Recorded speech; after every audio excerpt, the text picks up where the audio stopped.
بسم اللہ الرحمن الرحیم۔ السلام علیکم۔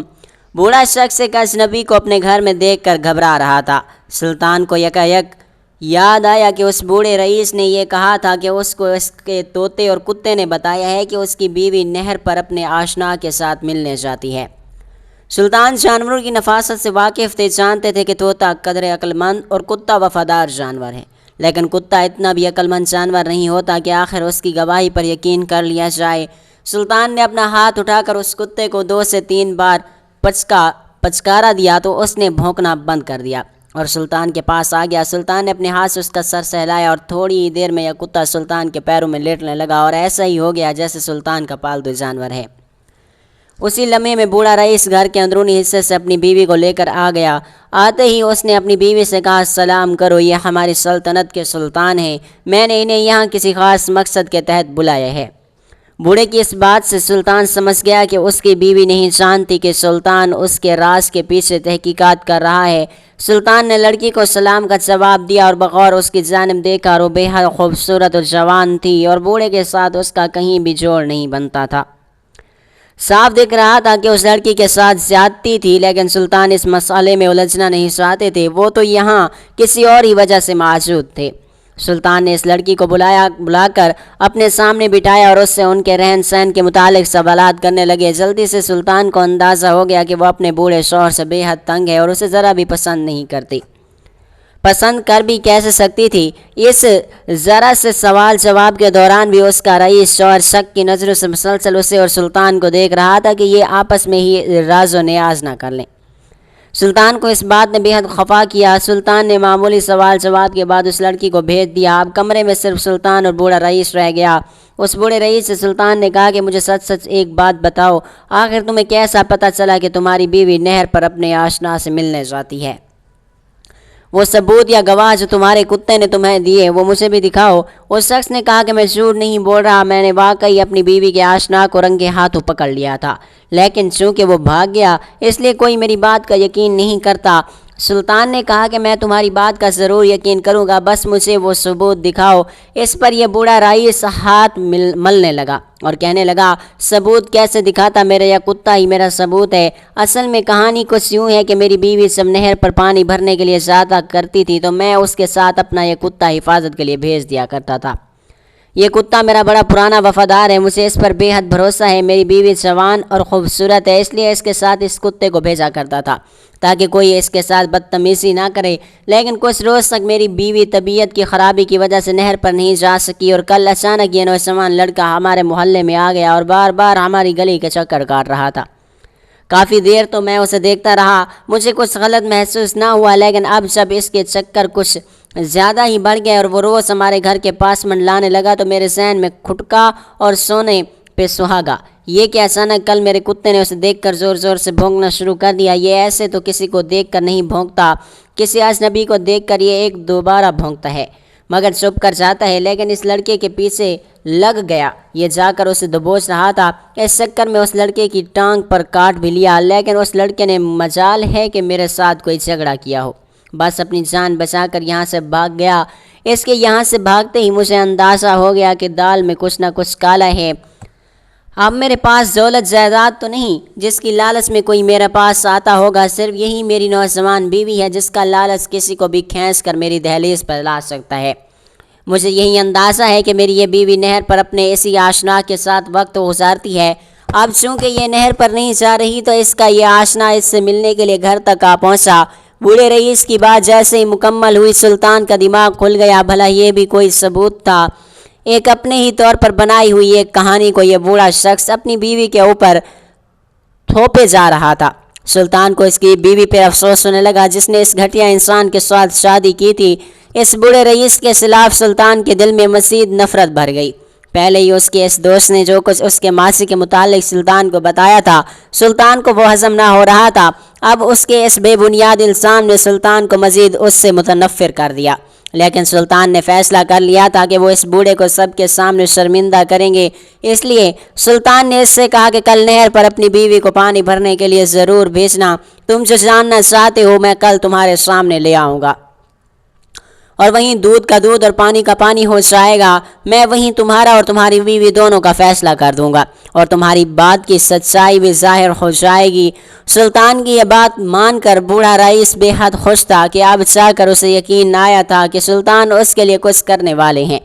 سلطان نے جلد اس بوڑھے رئیس سے جان چھڑوائی اور اس کے گھر سے نکل آئے۔ انہیں تو خود بھی یہ بوڑھا پسند نہیں آیا تھا۔ سلطان جیسے ہی اس کے گھر سے باہر نکلے، انہیں یاد آیا کہ انہوں نے اس عورت کو اس کے گھر ملنے جانا تھا جس کا اس بوڑھے رئیس کے ماضی سے گہرا تعلق ہے۔ شام ہونے میں ابھی کافی وقت تھا، اس لیے سلطان نے سوچا کہ آج کا دن اس مسئلے کی تحقیقات کے لیے وقف کر دیا جائے۔ اب سلطان نے قدموں کا رخ اس پتے کی جانب موڑ لیا جس کا اس بوڑھے رئیس کے دوست نے بتایا تھا۔ جلدی سلطان وہاں جا پہنچے اور وہاں اس پاس کے لوگوں سے جب سلطان نے معلوم کیا تو انہیں پتہ چلا کہ یہ ایک بوڑھی بیوہ کا گھر ہے۔ یہ بد نصیب بڑی ہی تنگ زندگی گزارتی ہے۔ سلطان نے آگے بڑھ کر دروازہ کھٹکھٹایا تو ایک نوجوان لڑکے نے دروازہ کھولا۔ اس نے سلطان کو نہ پہچانا، مگر سلطان نے اسے دیکھ کر اپنا تعارف کروایا تو وہ لڑکا ہکا بکا رہ گیا کہ آخر یہ سلطان اس گھر کی دہلیز پر کیا کر رہے ہیں۔ گھر کی حالت بے حد خستہ تھی اور غریبی در و دیوار سے جھلک رہی تھی۔ اس لڑکے نے سلطان کو بے حد عزت سے اپنے گھر میں موجود واحد نشست پر بٹھا دیا۔ سلطان اس کی میزبانی سے بے حد متاثر ہوئے۔ لڑکا بے حد اخلاق والا لگ رہا تھا۔ اس لڑکے نے سلطان سے پوچھا کہ اے سلطان، میرے غریب خانے پر آپ کے آنے کی آخر کوئی تو وجہ ہوگی۔ میں نہیں جانتا کہ کیا وجہ آپ کو یہاں پر کھینچ کر لائی ہے۔ اگر میرے لائق کوئی خدمت ہو تو مجھے ضرور بتائیں۔ سلطان مکان کا اچھی طرح جائزہ لے چکے تھے اور انہیں اندازہ ہو گیا تھا کہ مکان میں اس لڑکے کے علاوہ اور کوئی موجود نہیں ہے۔ وہ بوڑھی عورت جس کا سن کر وہ یہاں تک آئے تھے، انہیں وہ بھی کہیں نظر نہیں آ رہی تھی۔ آخرکار انہوں نے یہی مناسب سمجھا کہ اس لڑکے سے سچ پوچھ لیا جائے۔ چونکہ انہوں نے اس لڑکے سے بوڑھے رئیس اور اس کے ماضی کے متعلق پوچھا، لیکن سلطان یہ دیکھ کر چونکے کہ بوڑھے رئیس کا نام سنتے ہی اس لڑکے کا رنگ متغیر ہو گیا اور وہ بیٹھے بیٹھے کانپنے لگ گیا۔ سلطان کو سمجھ نہ آیا کہ آخر یہ ایسا کیا ہو رہا ہے۔ سلطان نے اس سے کہا کہ اے نوجوان، تسلی رکھو، میں تم سے صرف اتنا جاننا چاہتا ہوں کہ اس بوڑھے رئیس کے ماضی سے اگر تمہارے گھر کے کسی فرد کا کوئی تعلق رہا ہے تو مجھے اس کے بارے میں تفصیل سے بتاؤ۔ میں ایک ایسی عورت کی تلاش کر رہا ہوں جس کے ساتھ اس بوڑھے رئیس نے کچھ ایسا کیا تھا جسے اس نے عرش سے فرش پر لا پھینکا، تو میں بس قدرت کا وہ نیک فرد دیکھنا چاہتا ہوں جس کی دعا میں ایسی طاقت تھی جس نے ایک بے حد طاقتور رئیس کو بھی تنکے جتنا معمولی بنا دیا۔ سلطان کے اس بات سے وہ لڑکا بے حد رنجیدہ ہو گیا۔ کہنے لگا کہ سلطان معظم، آپ جس عورت کی تلاش کر رہے ہیں وہ کوئی نہیں، میری ماں ہے، مگر اب وہ من و من مٹی تلے سوئی ہوئی ہے۔ آپ کی بات کا جواب دینے کے لیے یہاں نہیں آ سکتی، مگر میں معشود ہوں۔ میں آپ کو بتا سکتا ہوں کہ میری ماں کا اس بوڑھے رئیس کے ساتھ کیا تعلق تھا۔ دکھ بھری آواز سے اس نوجوان نے اپنی کہانی سنانا شروع کی اور سلطان یہ سن کر ششدر رہ گئے۔ اس کہانی کے دوران یہ لڑکا اٹھ کر سلطان کے لیے پانی لے کر آ گیا۔ جو کچھ سلطان نے دیکھا اور سنا، سلطان کے رونگٹے کھڑے ہو گئے اور وہ جان بھی نہیں سکتے تھے کہ وہ ایک ایسی کہانی کا حصہ بن گئے ہیں جو ماضی اور حال کے بیچ میں جھول رہی ہے۔ سلطان نے بیٹھے بیٹھے سچ جان لیا، مگر اس قدر خوفناک تھا کہ سلطان سمجھ نہیں پا رہے تھے کہ وہ کس کا ساتھ دیں۔ نیکی نیکی ہوتے ہوئے بھی اچھائی نہیں ہوتی اور برائی اپنی تمام تر برائیوں کے بعد بھی بے شمار نہ ہوتی تھی۔ سلطان بیچ منجدھار میں کھڑے تھے۔ اس سوچ بچار کے مابین سلطان نے اس نوجوان سے اجازت لی، اپنے محل آ گئے۔ اب انہیں انتظار تھا تو کل، صرف اور صرف کل کا۔ اگلے روز کا سورج پوری آب و تاب کے ساتھ نمودار ہوا، یہ جانے بغیر کہ آج کا دن کچھ لوگوں کے اوپر بجلی بن کر گرنے والا ہے اور قیامت کا دن ثابت ہونے والا ہے۔ سلطان نے بیدار ہوتے ہی 7 فجر ادا کی اور روشنی پھیلنے کا انتظار کرنے لگے۔ انہیں یاد تھا کہ آج کے دن انہوں نے بوڑھے رئیس کو کچھ خاص ہدایات دی تھیں۔ آج دودھ کا دودھ اور پانی کا پانی ہو جائے گا۔ سچ کے سامنے آنے کا دن تھا، ایسا سچ جیسے اب مزید چھپایا جانا ممکن نہ تھا۔ دن چڑھتے ہی سلطان اپنے کاروبار میں جا پہنچے۔ وہ بڑی بے چینی سے بوڑھے رئیس کا انتظار کر رہے تھے۔ زیادہ دیر نہ لگی تھی، وہ دوڑتا ہوا ان کے محل میں آیا اور اس نے آتے ہی سلطان کو اطلاع دی، سلطان، آپ کی ہدایت کے عین مطابق آج اس نے اپنی بیوی کو نہر پر پانی بھرنے کے لیے بھیج دیا ہے، لیکن آج میں نے اپنے کتے کو بیوی کے ساتھ نہیں بھیجا۔ سلطان نے یہ سنتے ہی اسے شاباش دی کہ اس نے دی گئی ہدایات پر پورا عمل کیا۔ اب سلطان نے ایک لمحے بھی دیر لگائے بغیر اپنے سپاہیوں اور وزیر کو ساتھ لیا اور نہر کی طرف چل دیے۔ نہر پر بہت سے غیر معمولی واقعات ان کے منتظر تھے، صرف سلطان ہی جانتے تھے کہ آج کے روز کیا انوکھا کام ہونے والا ہے۔ بوڑھا رئیس جو سلطان کے ساتھ تھا وہ بھی ناواقف تھا کہ سلطان سے کس لیے نہر پر اپنے ساتھ لے جا رہے ہیں۔ اس کے ذہن میں رہ کر سوالات اٹھ رہے تھے، لیکن اس نے سلطان سے سوال جواب کرنا مناسب نہ سمجھا اور چپ چاپ سلطان کے ساتھ ساتھ چل دیا۔ دوسری طرف بوڑھے رئیس کی بیوی بھی سلطان کی ترغیب سے اندھا دھند نہر کی جانب دوڑی چلی جا رہی تھی، یہ جانے بغیر کہ آج نہر پر کچھ اور ہی واقعہ اس کا منتظر ہے۔ جب سلطان اور اس کے سپاہی بوڑھے رئیس کو لیے ہوئے نہر کے کنارے پر پہنچے تو انہوں نے دیکھا کہ رئیس کی کم عمر بیوی نہر میں سے پانی کے گھڑے بھر رہی ہے۔ رئیس نے دیکھا کہ اس کی بیوی پانی بھرنے میں مشغول ہے تو اس کے ذہن پر عجیب و غریب کیفیات چھانے لگی۔ آخر اس نے اپنی معصوم اور کم عمر بیوی پر شک کیا ہی کیوں؟ اس کی بیوی نے جب سارے لائے ہوئے برتن نہر کے پانی سے بھر لیے تو ایک جانب بیٹھ کر انتظار کرنے لگی۔ سلطان بھی بوڑھے رئیس کے ساتھ جلدی ہی چند قدموں کے فاصلے پر پہنچا تو اس سارے نظارے کو اپنی آنکھوں سے دیکھ رہے تھے۔ اب بوڑھے رئیس کے ذہن میں سوالات اٹھنے لگے کہ اگر بیوی نے پانی بھر لیا ہے تو وہ اپنے گھر کی جانب لوٹ کیوں نہیں جاتی؟ یہاں پر کس کا انتظار کر رہی ہے؟ زیادہ دیر نہ گزری تھی کہ ایک جانب سے ایک شخص گھڑ سوار آتا ہوا دکھائی دیا۔ یہ ایک نوجوان شخص تھا، اس نے اپنے چہرے کو کپڑے سے ڈھانپ رکھا تھا۔ تمام لوگ اس کی جانب دیکھنے لگے۔ بوڑھے رئیس کی بیوی نے اپنی طرف اس سوار کو آتے ہوئے دیکھا تو بجائے چونکنے یا پریشان ہونے کے مسکرانے لگی، یوں جیسے وہ پرانا واقف کار ہو۔ اس شخص نے نہر کے کنارے قریب آ کر گھوڑے سے نیچے چھلانگ لگائی اور اپنے گھوڑے کو ایک قریب ہی درخت کے ساتھ باندھ دیا اور اس کی چال میں واضح لڑکھڑاہٹ تھی، اس سے ٹھیک طریقے سے قدم نہیں اٹھائے جا رہے تھے۔ اس سے پہلے کہ یہ نوجوان آگے بڑھ کر رئیس کی بیوی کے ساتھ ملاقات کرتا، سلطان نے باہر نکل کر ان دونوں کو دبنگ آواز میں پکارا۔ جو سچائی سب کے سامنے آنے والی ہوتی ہے، سلطان اس سے گزشتہ روز ہی واقف ہو گئے تھے۔ جو کچھ انہوں نے اس گھر میں دیکھا تھا وہ بوڑھے رئیس نے انہیں بتایا تھا، اور اس کے بعد ایک ایسی کہانی ان کے سامنے آئی تھی کہ جس نے ان کی آنکھیں کھول کر رکھ دی تھیں۔ یہ کہانی آج وہ سب کے سامنے لانا چاہتے تھے۔ رئیس کی بیوی اور نوجوان نے جب سلطان کی دبنگ آواز سنی تو گھبرا کر ان کی طرف دیکھا۔ رئیس کی بیوی کے چہرے پر واضح خوف پھیل گیا، لیکن نوجوان سکون سے کھڑا تھا۔ اس کے انداز میں کسی قسم کی کوئی گھبراہٹ یا خوف نہیں تھا، یوں محسوس ہوتا تھا وہ سلطان کی یہاں موجودگی سے پہلے ہی واقف تھا۔ اب بوڑھے رئیس سے صبر نہ ہو سکا اور وہ جلدی سے اپنی پوشیدہ جگہ سے باہر نکلا اور شور مچانے لگا کہ اے سلطان، آپ نے دیکھ لیا میری بدکار بیوی کو جو اس نہر پر اپنے عاشق کے ساتھ وقت گزارنے کے لیے آتی تھی۔ یہی ہے اس کا وہ آشنا جس کی ٹانگ پر میرے کتے نے اس دن کاٹا تھا۔ اس کا ثبوت یہ ہے کہ اس سے ٹھیک طریقے سے چلا بھی نہیں جا رہا۔ آپ کی ٹانگ پر کتے کے کاٹنے کے نشانات واضح طور پر دیکھ سکتے ہیں۔ بوڑھے رئیس کی چیخو پکار پھر سے شروع ہو چکی تھی۔ سلطان جانتے تھے کہ اب کیا کرنا ہے۔ انہوں نے اپنے ایک سپاہی کو حکم دیا کہ اگر آگے بڑھ کر اس نوجوان کی ٹانگ پر سے شلوار کو سرکا کر دیکھا جائے یا آیا کہ کتے کاٹنے کا نشان موجود ہے یا نہیں۔ سپاہیوں نے ایسا ہی کیا، وہاں پر کتے کے کاٹنے کے تازہ نشانات موجود تھے۔ سلطان نے کسی بھی قسم کی جذباتیت کو ظاہر نہ کیا، ظاہر کرتے بھی تو کیسے، وہ تو اس نوجوان اور اس کے نشان سے پہلے ہی واقف تھے۔ انہوں نے آگے بڑھ کر اس نوجوان کے چہرے پر سے کپڑا ہٹایا اور کہنے لگے کہ اے نوجوان، تم نے میری ہدایات کے مطابق یہاں آ کر اچھا کیا۔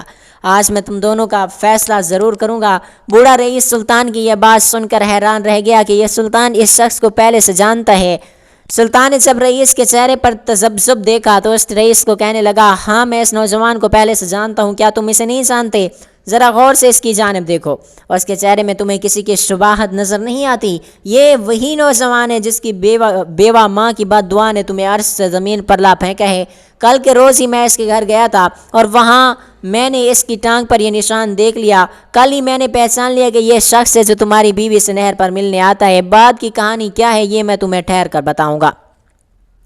اس سے پہلے تم یہ جان لو کہ تم جو آج بدحالی کا شکار ہو اس کی وجہ کیا ہے۔ یہ کہہ کر سلطان نے اس نوجوان کو اشارہ کیا کہ وہ بوڑھے رئیس کو حقیقت سے آگاہ کریں، اور اس نوجوان نے کہنا شروع کیا کہ اے رئیس، شاید تجھے میرا چہرہ دیکھا بھالا نہ لگتا ہو، میں تیرا چہرہ کبھی بھول ہی نہیں سکتا۔ تو ہی تو وجہ ہے، تو نے میرے گھر گھرانے کو برباد کر دیا، میرے ماں باپ تیرے بھیجے ہوئے اہلکاروں نے قتل کر دیا۔ تب میری عمر بالکل چھوٹی تھی، پر میں اس قتل کے وقت عین موقع پر موجود تھا۔ میں نے تیرے لوگوں کو آپس میں باتیں کرتے ہوئے سنا تھا جو تیرا نام لے رہے تھے کہ میرے باپ نے تیرے کچھ بنتے کام بگاڑے ہیں، تیرے کچھ غیر قانونی کاموں میں ٹانگ اڑائی ہے، جس کی سزا تو اسے دے رہا ہے۔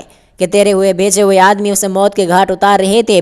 میں اس وقت چھوٹا بچہ تھا، کچھ نہ کر سکا، میری آنکھوں کے سامنے تیرے حکم پر میرے ماں باپ کو قتل کر دیا گیا۔ مجھے چھوٹا سمجھ کر انہوں نے چھوڑ دیا، مگر وہ یہی نہیں جانتے تھے کہ میری یادداشت میں تیرا نام و نقش ہو چکا ہے۔ لیکن میں کر بھی کیا سکتا تھا؟ باپ کے مرنے کے بعد میں ویسے بھی یتیمی والی زندگی گزارنے لگا اور میری ماں در بدر کے ٹھوکریں کھانے لگی۔ ہم لوگوں کے لیے 2 وقت کی روٹی کا بندوبست کرنے لگی۔ تو نے ہمارے اوپر زندگی اس قدر تنگ کر دی کہ کوئی ہمیں 2 وقت کی روٹی دینے کو بھی تیار نہ ہوتا اور نہ ہی میری ماں کو کہیں کام ملتا۔ آخر تنگ آ کر وہ بیچاری تیرے در پر جا پہنچی۔ یہی وہ لمحہ تھا کہ جب زندگی کی سیاحت ہم لوگوں پر شروع ہوئی۔ اس نے تجھ سے رو رو کر کھانے کا سوال کیا، کیونکہ اس روز میں اور میرے چھوٹے بہن بھائی بھوکے تھے۔ تو نے کھانا تو نہ دیا، لیکن اس کا جنسی استحصال کیا، اسے اپنے گھر سے در بدر کر دیا۔ میری ماں روتی ہوئی واپس آ گئی۔ جائے نماز پر بیٹھ کر اس روز اس نے رو رو کر خدا سے اپنے دل کا حال کہا۔ مجھے ان حالات میں کہاں یاد تھا کہ جو کچھ خدا سے کہتی رہی میں سنتا رہا۔ مجھے اندازہ ہو گیا کہ اس کے دل پر کیا بیتی ہے۔ اس رات میری ماں نے خودکشی کر لی تھی اور اس کے مردہ وجود کے ساتھ بیٹھ کر میں نے ایک آنسو نہ بہایا۔ بس یہی سوچتا رہا کہ کون سا لمحہ وہ آئے جب میں تجھ سے انتقام لوں، اور میرے انتقام لینے سے پہلے ہی لگتا تھا کہ میری ماں کی بد دعا عرش سے جا کر ٹکرائی۔ تو اپنی موت ہاتھ میں آنے لگا، تیری ساری زمین و جائیداد تباہ ہو گئی، تیری بیوی تیرے بچے مر گئے، تو رل گیا۔ آج تو کسی کو منہ دکھانے کے لائق نہیں، لیکن تو ایسا انسان ہے کہ جس کے دل میں ابھی تک رحم کا کوئی نشان نہیں۔ یہی وجہ ہے کہ تو نے اس مظلوم لڑکی سے شادی کی جس کی سزا صرف اور صرف یہ تھی کہ یہ ایک غریب گھر میں پیدا ہوئی۔ تو نے اس کے باپ کو دولت و جواہرات کا لالچ دے کر اس غریب لڑکی کو اس سے ہتھیا لیا، حالانکہ تیری اور اس کی عمر میں باپ اور بیٹی جتنا فرق ہے۔ میں نے جب اس لڑکی کو تیری بیوی بنتے دیکھا تو جان لیا کہ میرے بچپن کے انتقام کا وقت آ گیا ہے۔ یہ سچ ہے کہ میں نے شروع میں اس لڑکی کو صرف اور صرف انتقام کی خاطر اپنی باتوں میں الجھایا تھا، لیکن اب میں اس سے سچی محبت کرتا ہوں۔ ہم یہاں نہر پر ایک دوسرے سے ملتے ہیں، لیکن کوئی غلط حرکت نہیں کرتے، صرف اور صرف مل کر کچھ وقت ساتھ گزارتے ہیں۔ تیری یہ بیوی مجھے اپنی دکھی باتیں سناتی ہے، جو سلوک اور تو رویہ اس کے ساتھ روا رکھتا ہے وہ مجھے بتا کر چلی جاتی ہے۔ یہ میرے ساتھ کچھ غلط کام نہیں کر سکتی۔ تو نے اتنا وحشت انگیز محافظ مقرر کر رکھا تھا۔ نوجوان کا اشارہ کتے کی جانب تھا۔ پھر نوجوان نے کہا کہ اس نے اپنے گھر میں ایک طوطا بھی رکھا ہوا ہے جو انسانوں کی طرح باتیں کرتا ہے۔ پہلے یہ بوڑھا اپنی بیوی کے ساتھ اس طوطے کو بھیجتا تھا۔ اس طوطے نے 1-2 دفعہ ہم دونوں کو ملتے دیکھا تو گھر جا کر اس بوڑھے کو شکایات کرتا، جس کی وجہ سے یہ بوڑھا اس بیچاری یعنی اپنی بیوی پر ظلم کرتا۔ لیکن بعد میں اس نے کتا بھیجنا شروع کر دیا۔ نوجوان کی بات مکمل ہو گئی تو سلطان نے اس نوجوان کی طرف دیکھا جس کی آنکھوں میں آنسو تھے۔ نہ صرف وہ بلکہ رئیس کی بیوی بھی آنسو بہا رہی تھی۔ اس نوجوان نے سلطان کی جانب مڑ کر دیکھا۔ ہے سلطان، میں نے کل ہی آپ کو اپنے دل کی داستان سے آگاہ کر دیا تھا۔ میں نے آپ سے کہا تھا کہ میں اس کی بیوی سے سچی محبت کرتا ہوں۔ اگر آپ کے نزدیک یہ کوئی جرم نہیں تو اب آپ میری اور اس کی شادی کروا دیں، کیونکہ یہ بوڑھا رئیس صرف اور صرف اس پر ظلم ڈھاتا ہے، اس کے لائق نہیں، اور نہ ہی ان دونوں کا آپس میں کوئی جوڑ ہے۔ سلطان نے جب اس نوجوان کی یہ بات سنی تو رئیس کی طرف گھومے۔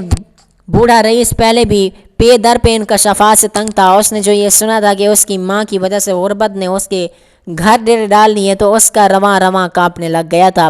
آج اسے اندازہ ہو رہا تھا کہ کیسے خدا نے اس کی لگامیں کھینچی۔ وہ جو سمجھ رہا تھا کہ اس نے زندگی بھر کسی کا کچھ نہیں بگاڑا اور یکدم اس کے سامنے آ گیا تھا کہ اس نے تو زندگی میں کسی کا کچھ نہیں سنوارا، بلکہ ایک مظلوم عورت کی بد دعائیں لے کر بیٹھا ہے۔ اس بوڑھے نے فیصلہ کر لیا اسے اس بد دعا سے جان چھڑانی ہے۔ یکا یک آگے بڑھ کر اس بوڑھے رئیس نے اس نوجوان کے پاؤں پکڑ لیا اور کہنے لگا کہ مجھے معاف کر دو۔ میں نہیں جانتا تھا کہ میرے غرور و گھمنڈ نے مجھے اتنا نقصان پہنچایا۔ میرا سب کچھ تو برباد ہو چکا ہے۔ اب صرف اور صرف میری باقا ماندی زندگی بچی ہے، وہ سکون سے کاٹنا چاہتا ہوں، کیونکہ میں ایک ایسی بیماری میں مبتلا ہوں کہ جس کا کسی حکیم کے پاس علاج نہیں۔ میں تم سے معافی کا طلبگار ہوں۔ اپنی ماں کے بدلے تم مجھے معاف کر دو۔ ہو سکتا ہے کہ تمہاری دی ہوئی معافی سے میری باقی کے دن سکون سے گزر جائیں۔ میری یہ نوجوان بیوی اگر میرے ساتھ نہیں رہنا چاہتی تو میں اسے بھی آزاد کرنے کو تیار ہوں تاکہ یہ تم سے شادی کر لے۔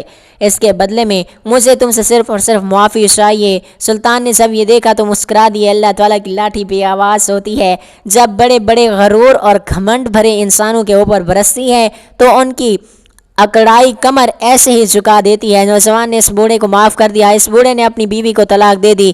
سلطان نے اپنی نگرانی میں اس نوجوان اور لڑکی اور بیوہ عورت کے بیٹے کا نکاح کروایا اور یہ دونوں ہنسی خوشی زندگی گزارنے لگے۔ بوڑھے رئیس کو اس کے لیے ہوئے گناہوں کی عبرتناک سزا تو پوری زندگی ہی ملی تھی، شاید خدا اس کے نیک عمل کے اجر پر اس کی باقی کی زندگی آسان کر دیتا۔